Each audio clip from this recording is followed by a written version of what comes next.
Maharashtra today 24 news सत्य परिस्थितीचा सविस्तर आढावा।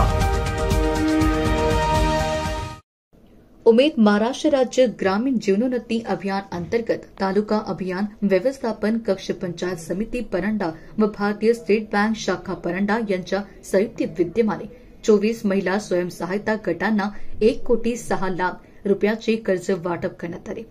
गट विकास अधिकारी मनोज राऊत यांच्या मार्गदर्शनाखाली उमेद अंतर्गत स्थापन झालेल्या दोन्ही प्रभागातील 22 व डोंजा प्रभागातील 2 महिला स्वयंसहायता गटांना भारतीय स्टेट बँक शाखा परंडा यांच्या वतीने कर्ज वाटप करण्यात आले। या मेळाव्याचे उद्घाटन धाराशिवचे कर्ज विभागाचे मुख्य व्यवस्थापक व्ही शंकर, शाखाधिकारी सोमनाथ माने यांच्या हस्ते करण्यात आले।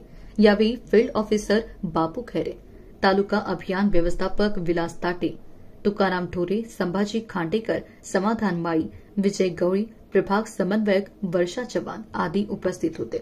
महाराष्ट्र टुडे मराठीसाठी ब्युरो रिपोर्ट समीर ओवाळ, परांडा, धाराशिव।